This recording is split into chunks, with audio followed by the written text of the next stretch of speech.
모든 일에는 중요도가 있습니다. 즉 우선순위가 있습니다. 더 중요한 일이 있고 덜 중요한 일이 있습니다. 아멘. 그리고 크게 중요하지는 않지만 또 급한 일도 있습니다. 아멘. 아주 급한 일은 빨리 처리해야 되지만 그렇게 급하지도 않는데 작은 일에 목숨을 거는 사람. 그래서 우리가 그냥 농담으로 지나가면서 하는 말이 있죠. 사소한 일에 목숨 거지 말라는 겁니다. 중요한 일에 목숨을 걸어야 되죠. 아멘. 여러분 우리가 아주 중요한 일을 앞두고 있으면서 갑자기 막 화장실 가고 싶다. 화장실 가는 게 중요한 일은 아니죠. 중요한 일은 아닙니다. 근데 급한 일입니다. 급한 일이에요. 화장실 가는 게 뭐가 그렇게 중요합니까? 중요하지 않습니다. 근데 아주 그건 급한 일이라고요. 그건 먼저 또 처리할 때는 처리해야 돼요, 사실은. 근데 사람들이 종종 너무 급한 일에 매달려가지고 정작 중요한 일을 소홀히 할 때가 너무 많다는 것입니다. 따라서 오늘 우리는 이 우선순위를 잘 정해야 됩니다. 중요한 일을 먼저 해야 되는데 아주 또 급한 일이라면 그거 잠깐 빨리 그 느긋하게 해결하면 안 되고 급한 일은 말 그대로 급하게 빨리 처리하고 중요한 일에 매달려야만 되는 것입니다. 그런데 많은 사람들이 이 일을 제대로 못할 때가 있습니다. 소탐대실이라는 말이 있습니다. 말 그대로 작은 걸 탐하다가 큰 걸 잃어버리는 어리석은 것을 이야기합니다. 이 이야기는 좀 문서마다 약간의 차이가 있지만 이 소탐대실의 원래 이야기는 이렇습니다. 이 중국 전국시대 총나라 왕은 금은보화와 미인들을 더 많이 갖고자 하는 욕심이 너무 지나쳤답니다. 근데 이웃한 진나라 해왕이 일찍부터 이 부유한 총나라를 눈독을 들였으나 이 총나라까지 가려면요 그 산을 넘고 물을 넘고 이래야만 되는 거예요. 그래서 길이 너무 안 좋아요. 그래서 소규모 특공대가 이동하는 데는 어려워도 괜찮은데 대규모 군대가 이동하기는 너무 현실적으로 어려운 거예요. 여러분 군인들이 가려면 칼창 이것만 갖고 안 되거든요. 성을 공략하려면 뭔가 그런 무기들이 또 필요한 거잖아요. 개인 무기가 아니라 이 공동의 무기가 필요하거든요. 그리고 식량도 가지고 가야 되잖아요. 다른 모든 것도 가지고 가야 되잖아요. 근데 여기는 말 그대로 정말 이 총나라는 땅도 좋고 다 좋은데 문제는 길이 제대로 이렇게 만들어지지 않았던 거예요. 그래서 항상 문제가 생겼거든요. 그래서 이 진나라 해왕은 총나라를 침략하려고 했으나 번번이 실패했어요. 특공대는 보낼만 한데 안 되는 거예요, 더 이상. 기습공격하고 오는 데는 괜찮은데 점령하기에는 현실적으로 너무 부족한 거예요. 그래서 어느 날 꾀를 냈어요.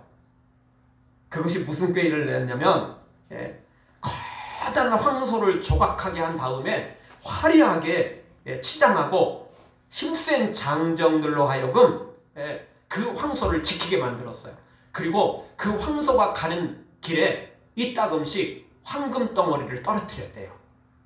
그래서 무슨 소문을 냈냐면 이 황소가 황금을 낳는 소다. 황금똥을 싸는 소다. 이 소문을 퍼뜨렸어요. 그리고 이 소는 이 총나라 쪽을 향해서 계속 전진해 갔어요. 그러자 이 소문이 완전히 퍼졌겠죠. 물론 그 황금똥을 아무나 취할 수는 없겠죠. 당연히 처음부터 이 진나라 이 해양이 알아서 그냥 다 했겠죠. 일반 백성들이 쉽게 주워 갔겠어요. 거기 황금덩어리 넘쳐나는 것도 아니고 다시 또 그거 몰래 주워다가 다시 또 재활용하고 또 주워다가 또 떨어뜨리고 이래가지고 소문을 이렇게 잔뜩 냈어요. 그래서 이 소문이 드디어 총나라까지 소문이 퍼졌어요. 그리고 진나라는 총나라한테 사신을 보내서 이 귀한 황금똥을 싸는 이 소를 이 총나라한테 선물을 좀 하려고 하는데 근데 우리가 주고 싶어도 이 수레가 갈 만한 길이 없다. 이 길이 없다. 그러니까 길을 좀 내와라. 그러면 이 선물 줄게. 이거 귀한 거 선물로 줄게. 그래도 총나라 이 왕이 워낙 욕심이 많아가지고 이거 웬만한 일에는 안 했을 텐데 욕심이 너무 많아가지고 온 국민들을 불러다가 길을 닦기 시작했어요. 요 황금똥을 싸는 요 황소 취해야 되잖아요. 가져야 되잖아요. 선물로 주겠다는데 이게 저도 못 먹는 이 신세가 되고 싶지는 않았거든요. 그래서 길을 닦아놨어요. 그리고 이 소는 총나라를 향해서 이 수레가 점점 다가오고 그 뒤로 진나라 군사들도 준비를 해서 결국은 침략을 해버렸던 거죠. 그래서 결국 이 총나라는 이 선물을 채 받기도 전에 진나라에 의해서 멸망당하고 말았다는 것입니다. 그래서 이게 소탐내실입니다. 작은 것 탐하다가 나라를 잃어버렸어요. 그 황금 똥을 싸는 그거 검증되지도 않는 그거 욕심부리다가 나라를 잃어버렸다고. 많은 사람들이 이렇게 눈앞에 이익만 줬다가 큰 것을 놓치고 후회하는 일이 얼마나 많은지 모릅니다. 여러분 그래서 사기치는 사람들 막 선물도 주고 막 뭣도 주고 뭐 이러잖아요. 뭐 돈 얼마 맡기면 뭐 이자 잔뜩 주겠다 이렇게 말하는 사람 처음 몇 달 동안은 이자 꼬박꼬박 보내거든요. 그리고 처음 몇 사람들은요 몇 달도 아니고 1년 2년을 꼬박꼬박 보내줘요. 그럼 그 사람이 주위한테 소문내요. 야 이렇게 엄청난 이자를 받을 수 있는 이 엄청난 대박을 터뜨려. 야 근데 내가 한두 달도 아니고 1년 2년을 일했어. 근데 다 그게 미끼라는 거 알고 계시잖아요. 큰 사기를 치려면 한두 달 내갖고는 안 돼요. 1년 내내 투자를 하는 거거든요. 사람들이 작은 것 바라보다가 있는 재산 다 날리는 거예요. 있는 재산 날리는 거죠. 결혼 자금 모아놨던 거 날리고 은퇴 자금 모아놓은 거 날리고 다 날려요. 다 날려요. 그런데 많은 사람들이 이 땅에 잠깐의 부귀영화를 위해서 내세를 생각하지 않습니다. 눈에 보이는 이 땅의 것들을 바라보다가 천국과 지옥이 있다는 것도 모르고 그저 그냥 여기에 만족하며 살다가 소탐내실이죠. 진짜 중요한 일이 뭔지를 모르는 거예요. 그냥 급한 일만. 왜? 지금 당장 급하거든요. 급한 거 뭐예요? 돈 필요하거든요. 그러니까 그 돈만 바라보다가 급하거든요. 성공, 출세하고 뭐 이러면 뭐 떵떵거리며 살며 목에 힘주고 살고 이러잖아요. 그 급한 것 바라보다가 진짜 중요한 걸 놓쳐버리는 미련한 사람들이 너무 많다는 것입니다. 사랑하는 성도 여러분, 지금 당장도 중요하지만 급한 일을 우리가 빨리빨리 처리해야 되지만 진짜 중요한 일에 우리의 목숨을 걸어야 됩니다. 진짜 중요한 일은 바로 우리 내세입니다. 천국에서 삶입니다. 일단 죽어도 지옥 가서는 안 되는 것이고 천국 갈 뿐만 아니라 천국에서도 엄청난 하나님이 준비하는 상급을 다 받아 누려야 되지 않겠습니까? 우리 모두 급한 일에 인생을 전부 투자하지 말고 급한 일에는 말 그대로 급하게 잠깐만 투자하고 우리 진짜 중요한 일, 천국의 그 보물을 쌓아두고 천국의 상급을 받을 그 일에 가장 중요한 일에 우리 인생을 투자해서 승리하는 우리 모두가 되어지기를 주의 이름으로 축원합니다. 자, 오늘 말씀 우리가 계속해서 말씀을 살펴보는데 첫 번째 말씀은 교회는 죄인들이 모이는 곳이라는 것입니다. 교회는 죄가 없는 의인들이 모이는 곳이 아닙니다. 죄가 많은 사람들이 모이는 곳입니다. 물론 그렇다고 교도소보다 이 교회가 죄가 많다? 절대 그렇지는 않습니다. 교도소는커녕 세상에 어떤 것보다 선하고 착한 사람들이 그래도 모여있는 곳이 교회입니다. 그거는 그래서 세상 사람들도 아닙니다. 다 압니다. 너는 뭐 불교 다니면서 너는 뭐 서울대 다니면서 뭐 그렇게 하냐 이런 말은 하지 않습니다. 근데 그 사람들도 하는 말이 있습니다. 너는 교회 다니면서 이러냐. 그만큼 교회가 착하고 선하고 그만큼 교회가 수준이 있다는 거 사람들이 아는 거예요. 그거 벌써 그거 그냥 저변에 깔고 들어가는 거예요. 그럼에도 불구하고 교회는 죄인들이 모이는 곳이라는 걸 절대 잊어서는 안 됩니다. 옛날에 어떤 임금이 감옥을 방문했답니다. 그 임금이 이 감방을 돌아보자 그 속에 갇힌 수많은 죄수들이 한결같이 자기는 억울하다. 나는 억울하다. 나는 죄가 없다. 다 이렇게 그냥 이구동성으로 왕에게 도움을 청했다는 것입니다. 그런데 마지막 감방에 들어갔더니 이 죄수는 무릎을 꿇고 비는 것이었습니다. 용서해달라고 말합니다. 자기는 아주 나쁜 놈이었다라는 거죠. 그래서 임금은 신하에게 명령을 내렸답니다. 이 사람은 풀어줘라. 이 사람은 풀어줘라. 왜냐하면 이 감옥은 죄가 없다는 사람들만 모여 있는 곳이고 그런 사람들만 여기 남아 있는 곳이다. 왜? 거기 99명은 100명 중에 99명은 다 죄가 없다고 말하는 거예요. 나 억울하다고 그러는 거예요. 진짜 다 그런 사람들이라는 거죠. 진짜 나 나쁜 놈이다 말하는 놈은 감옥에 거의 없는 거예요, 사실은. 그래서 이 사람은 벌써 자신의 잘못을 뉘우쳤고 그래서 자신이 지금 마땅히 벌받고 있다는 걸 이미 알고 있었으니까 뉘우친 사람이니까 벌써 죄의 대가를 어느 정도 치른 사람이라고 생각하고 그 임금이 이 사람을 석방을 해줬다는 것입니다. 실제 진짜 억울해서 말 그대로 돈 있는 놈은 빠져나가고 돈 없는 사람만 걸리는 수도 있긴 있습니다. 오죽했으면 무전유죄, 유전무죄라는 말이 있겠습니까?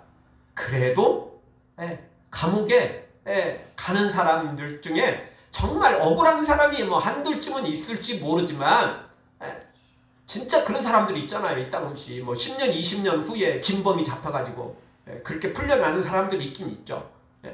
근데요, 거의 다는 자기 죄 지어놓고도 억울하다고 말합니다. 죄 없다라고 말합니다. 여러분, 교회는 죄 없다라고 말하는 사람이 모인 곳이 아닙니다. 나는 죄인입니다라고 말하는 사람들이 모인 곳이 교회인 것입니다. 왜냐하면 예수님께서 오늘 분명히 말씀하셨잖아요. 나는 의인을 부르러 온 게 아니라 누구를 부르러 왔다? 죄인을 부르러 왔다는 것입니다. 그 죄인들이 모인 것이 특별히 더 교회입니다. 죄인이라고 고백하는 사람들이 모이는 곳이 교회라는 것입니다. 세상에는 죄 좋고도 죄 지어놓고도 야 나만 죄 졌냐? 야 이건 죄도 아니야 라고 말하는 사람이 있는 곳이 세상이고 진짜 나 죄인이라고 고백하는 사람들이 모인 곳이 바로 교회라는 것입니다. 여러분 이따금씩 우리가 이 건물 새롭게 건축하고 리모델링하는 곳에 갈 때가 있습니다. 그러면 그곳에 편말들이 있습니다. 공사 중입니다. 불편을 드려서 죄송합니다. 이런 편말들을 이렇게 걸어놓고 그런 또 그 문구를 써놓는 것을 봅니다. 여러분 공사 중일 때는 진짜 더럽습니다. 지저분합니다. 지금 우리 2층, 4층도 지금 학원이 들어오느라고 지금 우리 지금 몇 주 동안 지금 정신 하나도 없습니다.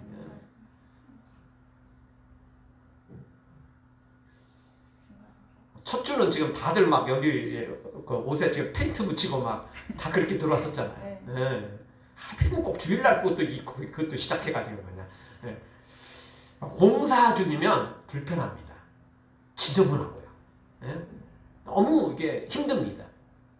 근데 그 공사가 끝나고 나면 깨끗해집니다. 정말 좋은 멋진 모습으로 나타나는 것입니다.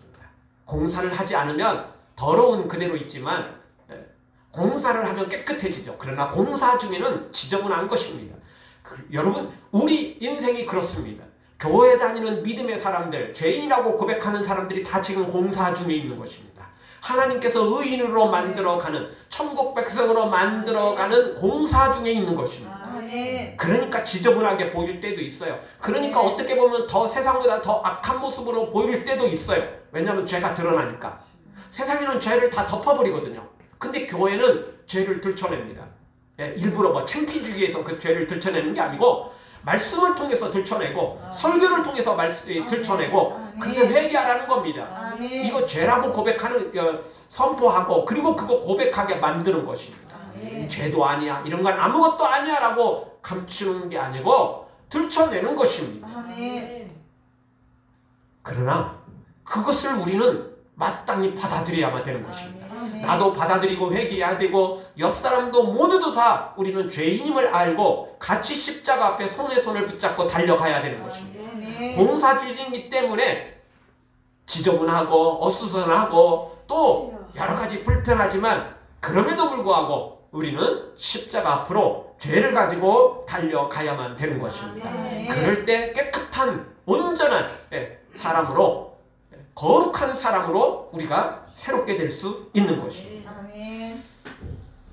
지난주에는 우리 목사님들끼리 전국 우리 기도회를 좀 갔다 왔는데 거기서 모여서 잠깐 이야기를 하다가 무슨 이야기가 나왔냐면 예전에 이제 중국을 갔던 이야기를 좀 꺼냈었습니다. 근데 이제 두모 목사님이 우리가 여행을 가도 일반 대중 목욕탕을 중국에 가서 대중 목욕탕을 가는 일은 없어요, 솔직히. 왜냐면 다 뭐 여행 가면 호텔 쪽으로 가게 되니까 호텔에 가서 이제 숙소에 가서 씻게 되잖아요. 근데 이 두 분은 이제 특별한 사정이 있어가지고 그 공중 목욕탕을 갔대요. 그 중국에 공중 목욕탕을 갔대요. 근데 공중 목욕탕 갖고 뭐 하고 왔냐면 욕탕에 발만 담그고 왔대요. 왠 줄 아세요? 너무 더러웠대요. 너무 공중 목욕탕이 너무 더러웠대요. 막 때가 둥둥둥 막 떠다녔대요. 그 정말 신기한 건 뭐였냐면 또 우리 배꼽 잡고 다 웃은 이야기는 뭐였냐면 직원들이 이따금씩 와가지고 그물망을 갖다가 툭 떠가지고 때만 정말 기가 막혀서 너무 할 말이 없더라고요. 우리 다 배꼽 잡고 웃었어요.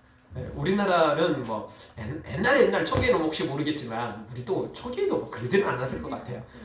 혹시 뭐 그 때 있어갖고 그물망 하더라도 이런 건 저녁에나 할 일이지. 그 보이는 데서 그렇게 한대요. 정말 그걸 눈으로 보고 아주 기겁을 했다는 거예요. 그래서 그냥 샤워만 하고 그리고 나왔대요. 발만 담그고 원래는 이렇게 가서 이게 다 이렇게 하고 나오려고 했는데 목욕탕 가면 때가 많은 거예요. 원래 때 많은 거예요. 그래서 걔들은 너무했죠.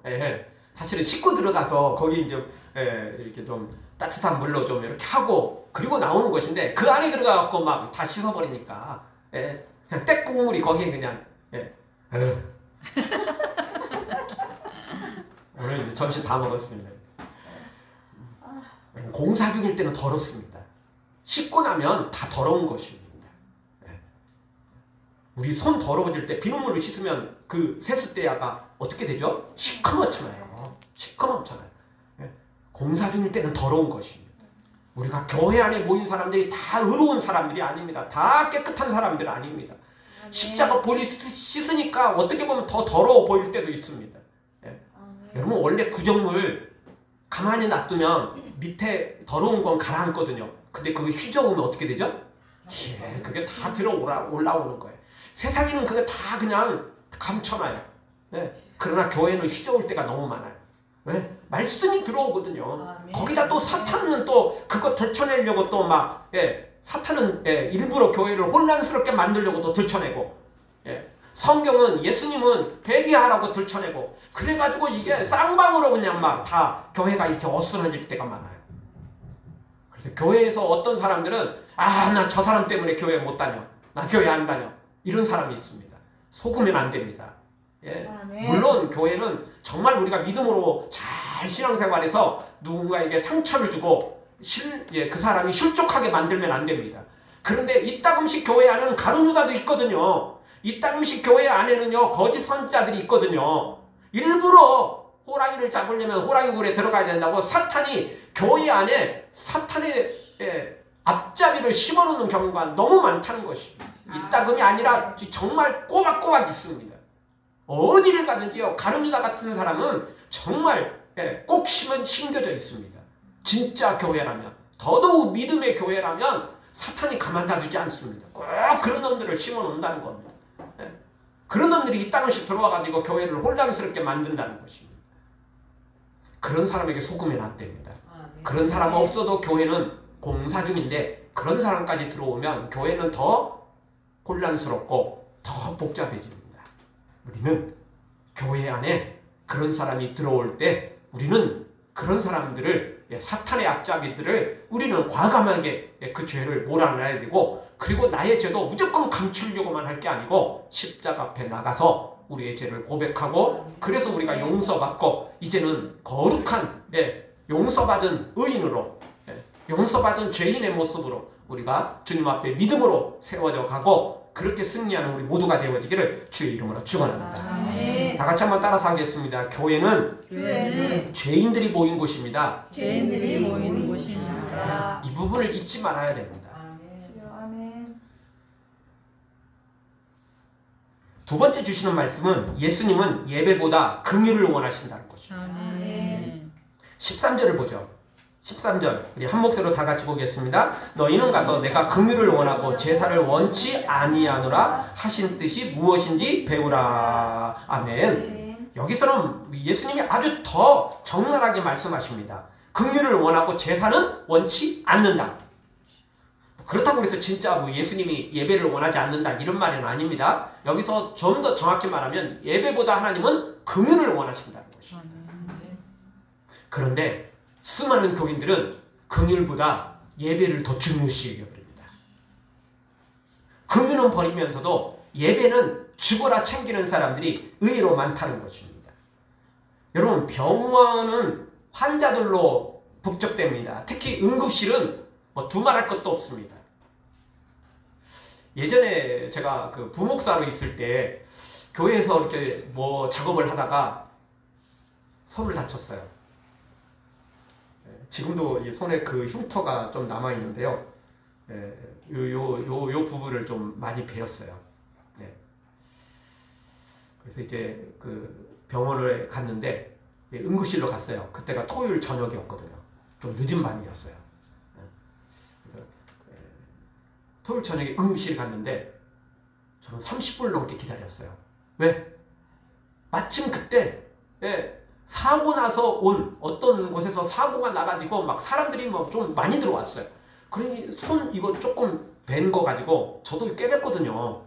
이게 단순히 이게 빨간 약 이게 발라가지고 데일밴드 벨을 이게 붙여서 될 거라면 병원 안 갔어요. 저도요. 근데 저 같은 경우는 아무것도 아닌 거예요. 왜냐하면 막 다리가 막 부러지고 다리가 막 그냥 피를 철철 흘리는 사람들이 막 들어왔기 때문에 저는 열애 대상이었어요. 너는 좀 기다리라는 거예요. 일찍 왔어도 소용없어요.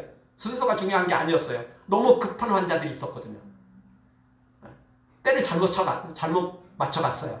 근데 그 시간 피해 갔으면 제가 제 1번 대상이었을 텐데 너무 심한 사람들이 들어왔어요. 그래서 저는 30분 이상을 한쪽 구석에서 깨갱하고 있다가 그리고 나서야 이제 치료를 받았어요. 근데 병원은 특히 응급실은 피를 철철 흘리고 무슨 막 공사 현장에서 왔다면 옷도 막 다 흙으로 막 다 날리고 이런 경우도 있습니다. 그런데 간호사가 청결해야 될 병원에 너같이 막 그렇게 더러운 사람들이 병원에 오면 어떡해? 피 철철 흘리면서 이게 봐라 이게 지금 이 병원 복도마다 지금 피가 다 흘렸는데 너 어떻게 할 거야? 이러고 쫓아내면 되겠습니까? 안 되겠습니까? 그러면 더 이상 병원이 아니에요. 병원은 원래 그런 곳이에요. 병원은 가장 깨끗해야 되기도 하지만 응급 환자가 왔을 때는 가장 더러운 곳이 될 수도 있고 가장 정말 지저분한 곳이 될 수도 있는 거예요. 그게 병원인 것입니다. 교회는 가장 깨끗한 곳이고 거룩한 곳이고 정말 믿음으로 살아야 될 곳이지만 죄인들이 또 동시에 들어오는 곳이 교회라는 것입니다. 가장 큰 죄인이 들어올 수도 있어요. 세상에 가장 나쁜 놈이 교회 안에 들어올 수도 있어요. 오늘도 똑같잖아요. 예수님께서 세리인 마태를 불렀어요. 여러분, 죄인 중에 죄인이라고 말할 수 있는 게 바로 이 세리들이었어요. 근데 예수님은 그 세리 마태를 불렀잖아요. 어떤 사람보다 큰 죄인이었어요. 근데 그 마태를 부르시잖아요. 지금 당장은 피를 철철 흘리고 있고 지금 당장은 지저분해 보이지만 그러나 마태는 예수님을 맞아들일 준비가 이미 마음의 준비가 되어 있는 사람이에요. 그래서 예수님이 부르신 거라고요. 봉사 중이지만 조금만 기간이 지나고 나면 예수님의 신실한 제자로, 그래서 충성을 다하다가 해외까지 복음을 전하다가 순교를 할 만한 믿음의 준비가 되어 있는 사람이 마태였던 것입니다. 그래서 예수님이 부르신 거라는 거예요. 교회도 마찬가지입니다. 성도도 마찬가지입니다. 예수님이 죄인을 부르러 오셨다고 했기 때문에 교회가 성도들이 죄인을 멀리하면 안 됩니다. 교회 안에도 뭐 노숙자가 들어올 수 있습니다. 냄새 나서 내 코를 막을 수도 있습니다. 그래도 일부러 그런 사람들을 막 예배에 방해된다, 나가라. 설사 코를 막고 있더라도요, 그 사람도 필요한 것입니다. 아멘. 교회 안에 그 사람이 필요한 겁니다. 예수님이 보내셨을 때는 이유가 있는 것입니다. 아멘. 사실 우리가 경계해야 될 것은 양복 입고 목에 힘주고 자리에 앉은 사람들입니다. 특별히 지금 선거가 이제 눈앞인데 뭐 우리 교회는 뭐 사이즈가 크지 않기 때문에 올 사람은 없겠지만 어느 정도 사이즈가 있으면 정치인들 교회에 많이 들어옵니다. 예배 참석 오는 게 아니고 실제로는 표 때문에 들어오는 것입니다. 알고 보면 그런 사람을 경계해야 됩니다. 그런 사람들이 교회 안에 자리 잡고 정치일 중에 수많은 사람들이 뭐 집사라고 권사라고 말하는 사람들이 있는데 저는요, 정치인과 연예인 중에 믿음 좋다는 사람 별로 그렇게 신뢰하지 않습니다. 그 사람들 목적이 있어서 교회 안에 들어올 때가 많거든요. 연예인들은 교회 안에서 조금만 믿음 좋다고 소문나면 곳곳에 간증자로 부름을 받습니다. 밤 없어 가는 것보다 그 교회에서 간증하고 돌아다니면 벌써 폼 나잖아요, 솔직히. 밤 없어 가봤자 뭐 돈은 더 만질지 모르지만 솔직히 제대로 대우받기는 솔직히 어렵죠. 근데 교회에서 조금만 믿음 좋다고 소문나면 곳곳에서 간증자로 부릅니다. 연예인들 그래서 믿을 밖에 못 됩니다. 소수의 몇 사람들은 진짜 믿음 좋은 사람이 있는데 대부분은 그렇지 않습니다. 솔직히. 정치인들도 똑같습니다.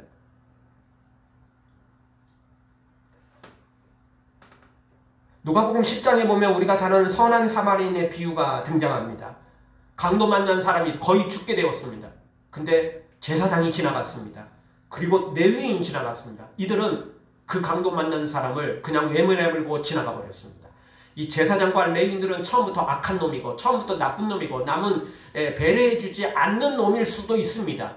근데 그렇지 않을 수도 있습니다. 여러분, 제사장과 레위인은 제사를 집행하는 사람들입니다.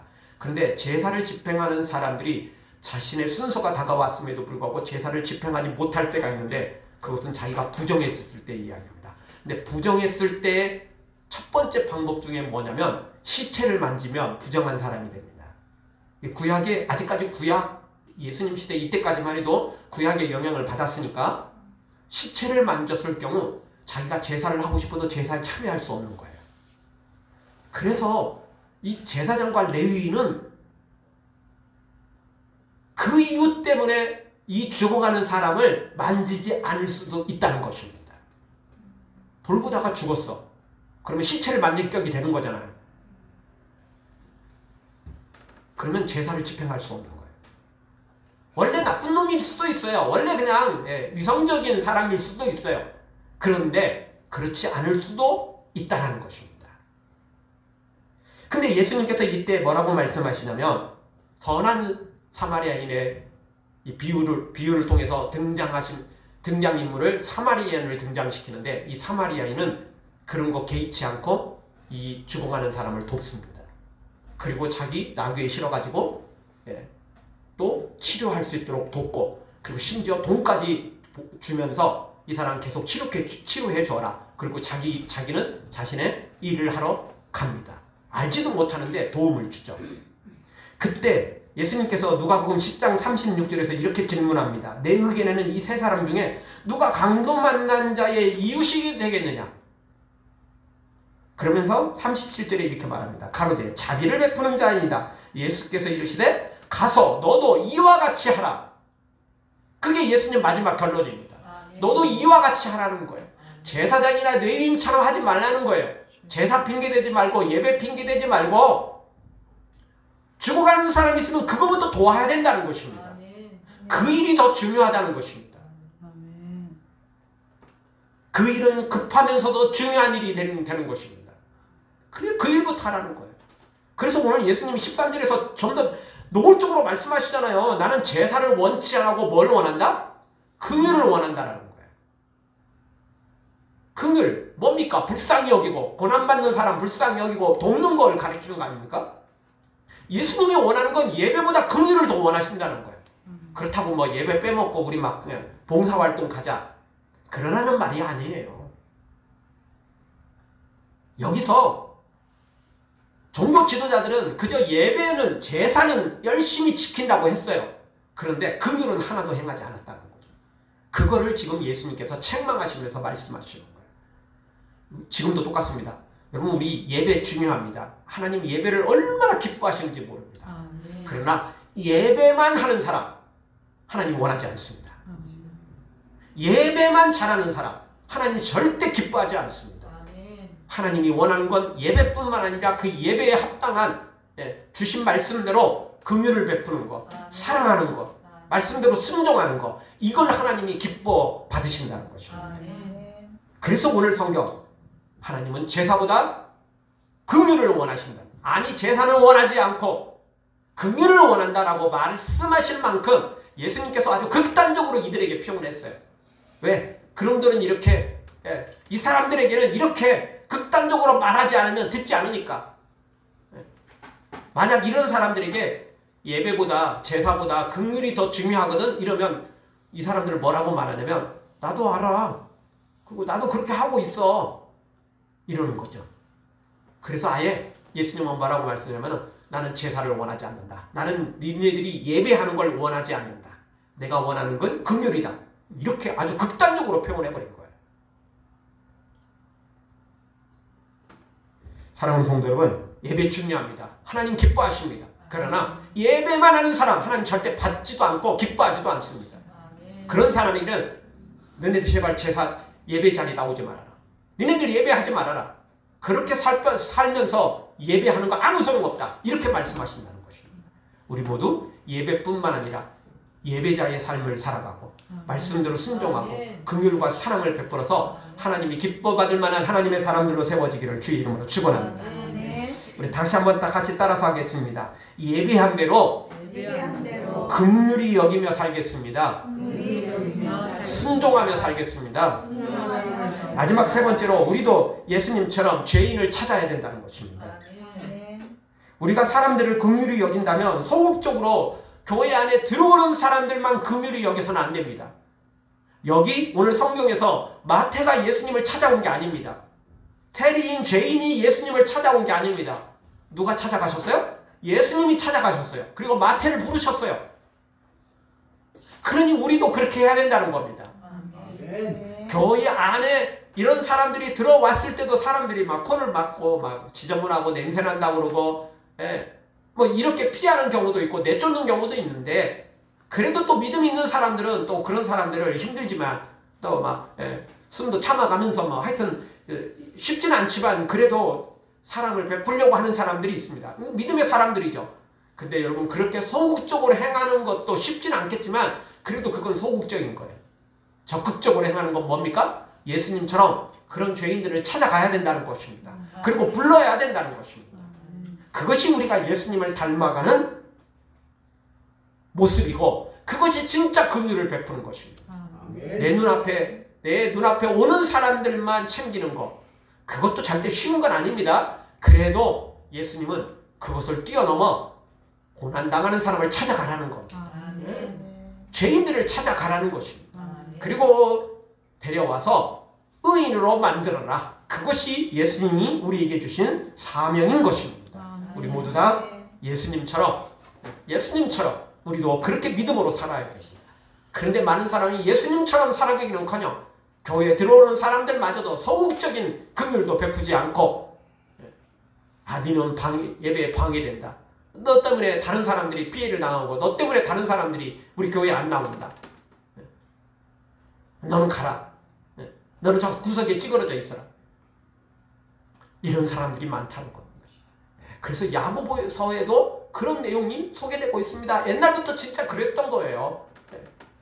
우리는 지저분한 사람이 들어와도, 죄인이 들어와도 정말 예수님의 마음으로, 긍휼로, 사랑으로 그들에게 베풀어야 됩니다. 아멘. 그것이 예수님이 원하시는 것입니다. 아멘. 우리 모두 다 이렇게 긍휼을, 사랑을 베푸는 하나님의 사람으로 세워져서 우리 예수님처럼 한 영혼이라도 더 많이 살려내고 우리 예수 사랑교회를 통하여 수많은 사람들이 구원받는 역사가 일어나기를 주의 이름으로 축원합니다. 아멘.